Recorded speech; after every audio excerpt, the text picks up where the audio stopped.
everyone, I hope you all are fine. You already know that we are done with the prelims 2024. Many of you are disappointed because you have not done paper well according to your expectations, and many of you are very happy with your performances. Well, those who had done well, they must prepare for the mains examination. Those who had not done well, they must prepare for the next examination, which is prelims 2025. So in today's class, we are with a discussion of history paper. As usual, you already know that history is very important part of UPSC preparation. But what we have observed in this era or in this year, that the history question has been not asked much. But whatever the question has been asked, that's very important one and that are related to the NCERT. So you should basically stick to the basic facts about the history, because most of the question, almost all the questions have been asked from the NCERT. So that's why NCERT is very much important and you should know the basics of the history. So moving towards the first question, which one of the following is work attributed to playwright Bhas? Here they are asking the playwright Bhas, and your options are Kavyalankara, Natya Shastra, Madhyam Vayoga and Mahabhashya, and your answer is Madhyam Vayoga. And here comes the explanation. Bhas was the first known Sanskrit dramatist and many of his complete plays have been discovered. He wrote 5 plays based on Mahabharata episodes like Madhyam Vayoga, Panchratna, Dutavakyam, Duta Ghatochkam, Karnabharam, Urubhangam. Hence option C is the correct one. Bhamaha, now we'll discuss the other ones also. Bhamaha was a scholar presumably of the 7th century who dealt with Sanskrit poetics. He is believed to have composed the Sanskrit Kavyalankara and was contemporary of Tandin. The rules regarding performance, acting, gesture, stage direction and acting have been illustrated in Natya Shastra by Bharat. Now we come to Mahabhashya. Mahabhashya was written by Patanjali in 2nd century BCE. It is commentary on selected rules of Sanskrit grammar from Padini treatise, the Ashtadhyayi and Katyayana Vratika. So here we have given the information about Kavyalankara, Natya Shastra, Madhyam Vayoga and Mahabhashya. Coming to the next one. The next one is about Sanghabhuti, an Indian Buddhist monk who traveled to China at the end of the 4th century AD, was the author of a commentary on, and your options are Prajanpanmitra Sutra and Vishuddhimiga and Sarvasti Vinay Shayan Lalit Vistara, and your answer is Sravasti Vada Vinay Sen. So here we have option Prajan Paramitra Sutra, Vishuddhi Maga, Sravasti Vad Vinay Sen, Lalit Vistara. Now coming to the explanation part, that what is the explanation of Sravasti Vad Vinay Sen? And the explanation is, first of all we'll discuss the Sravasti Vinay. The complete Sravasti Vad Vinay is extant in the Chinese Buddhist canon in its early history. The Sravasti Vad Vinay was the most common Vinay tradition in China. Sanghabhuti is the author of commentary on the Sravasti Vad Vinay, hence option C is correct. Now we'll come to the Prajanparmitra Sutra. Prajanparmitra Sutras among the oldest of the Mahayana Sutras and are the foundation of Mahayan Buddhist philosophy. These venerable texts are found in both in Chinese canon and Tibetan canon of Buddhist scriptures. Now we'll discuss Vishuddhimag. Vishuddhimag, an encyclopedic and masterful summary and exposition of the teaching of the Mahavira school of Theravada Buddhism. It was written during the reign of Sri Lanka king Mahanama in the 5th century CE by the great Buddhist commentator Buddhaghosh. Now we will discuss about the Lalit Vistara. This is very much important. Lalit Vistara is a Sanskrit Buddhist text of great importance apart from being a biography of Buddha. Originally a Sravastivada school of Hinayana sect, it throws considerable light on the social and cultural history of India during the early century of Christian era.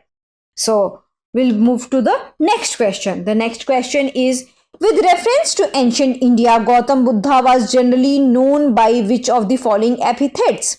And here we have option Nyayaput, Shakyamuni, Tathagat. And here we have the options 1 only, 2 and 3 only, 1, 2 and 3. None of the above are epithets of the Gautam Buddha. So here the answer would be the B one, which is 2 and 3. We'll discuss why 2 and 3 are the correct ones. Because Nyayaputta, the ancient text referred to Mahavira as Nyayaputta. So who is Nyayaput? Mahavira. And Gautam Buddha is known as Shakyamuni and Tathagat. So here we will discuss the logic behind the Shakyamuni and Tathagat. So Gautam Buddha belongs to the Shakya clan, so that's why he is called as Shakyamuni. And why he is called as Tathagat? It means that which can mean either one who has thus come and one who has thus gone. So that's why he is known as Tathagat. So these are the brief explanation I have provided regarding the Gautam Buddha and related epithets. Now we come to the next one, which is consider the following information.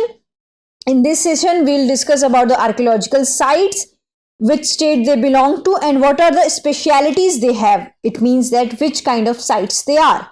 And your options are Chandraketugad, Odisha, trading port town; Inamgaon, Maharashtra, chalcolithic site; Mangardu, Kerala, megalithic site; Salihundam, Andhra Pradesh, rock cut shrines. Here they are asking the in which of the above rows is the given information correctly matched. Here you have to be very careful towards the instruction of the question, because many times student does not see this. So this is very much important. And your options are 1 and 2, 2 and 3, 3 and 4, and 1 and 4. And the answer is B, 2 and 3. It means Inamgaon, Maharashtra, chalcolithic site is true. Mangadu, Kerala, megalithic site is true. Now we'll come to the explanation part. First of all, we'll discuss the Chandraketugad. So here we'll discuss about the Chandraketugad.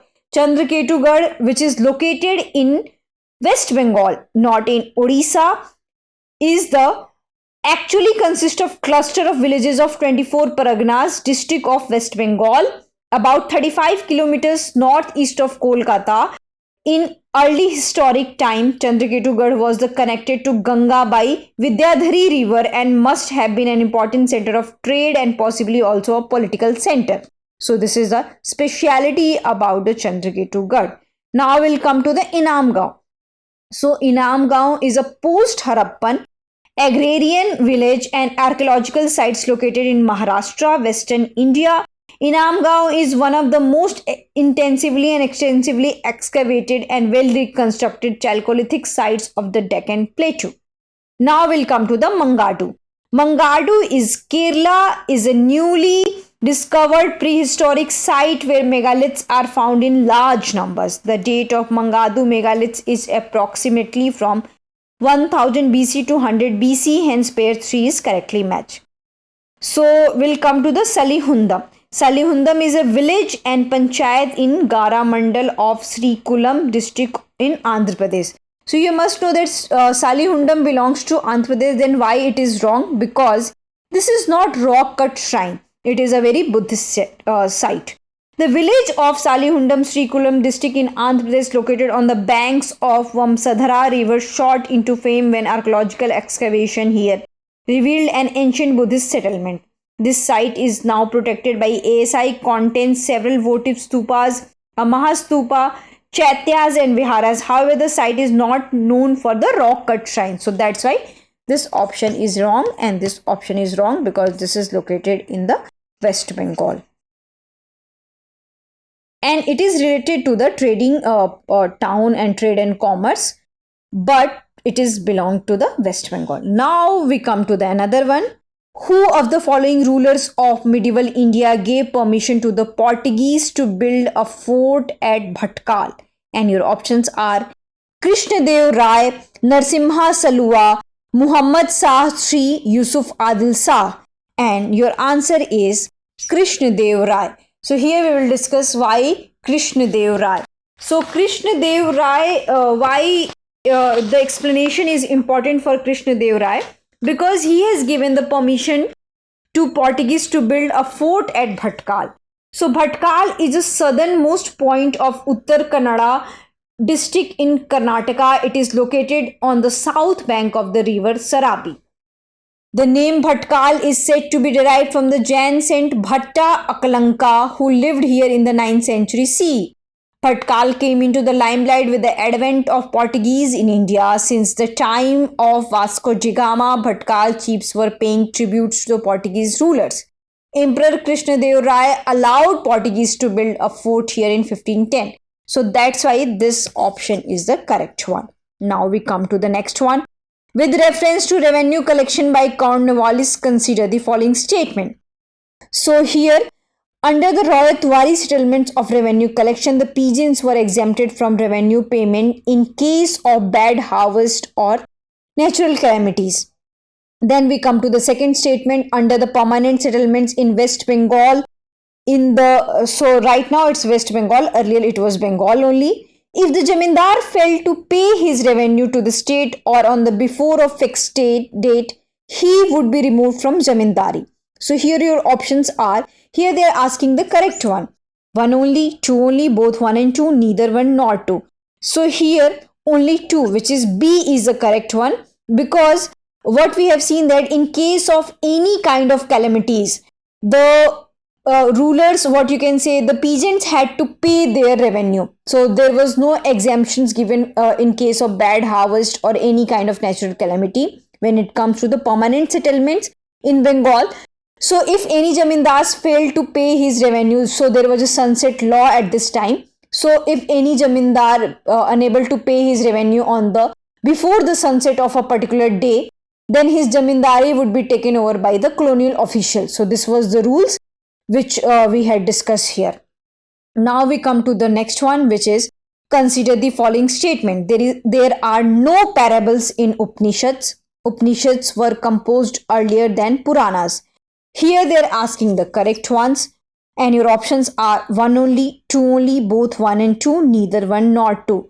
And your option is, and your answer is, which is 2 only. Because here they have given the extreme statement, and generally this time we have seen that elimination technique had worked. So generally if there is extreme statement, so we try to eliminate that thing. So there are no parables in Upanishad, so this is wrong and this is right. Now we come to the explanation part. So the parable of 2 birds finds a mention in Upanishad, so that's why it is not correct. The beginning of philosophy and mysticism in Indian religious history occurred during the period of compilation of the Upanishads, roughly between 7th and 5th century BCE. However, the first version of Puranas were likely composed between 3rd and 10th century. Hence, statement 2 is correct one. Now we come to the next one. Which one of the following was the latest inclusion in the Intangible Cultural Heritage List of UNESCO? And your options are Chhau dance, Durga Puja, Garba dance, Kumbh Mela, and the answer is Garba dance. So here they had asked the latest inclusion, so you should not confuse with here. So here latest inclusion means that latest among all the options. So many of people will be confused into the Durga Puja and Garba dance. So Garba has recognized and listed in the list of intangible cultural heritage list in the year 2023. Though Durga Puja had been already a part of this list, which is in 2021. So here I am telling you the speciality of each kind of cultural festivals. So first of all, you should know that Chhau dance belongs to which area. So it is basically Jharkhand, Odisha, and you can say West Bengal also up to some extent. And Durga Puja mainly West Bengal, but in Bihar and Uttar Pradesh you can also see. Garba dance mainly Gujarat, but now in this cosmopolitan world, it can be seen everywhere. And we'll come to the Kumbh Mela. So Kumbh Mela is basically for the Allahabad or Prayagraj, and it also happens in the Haridwar also.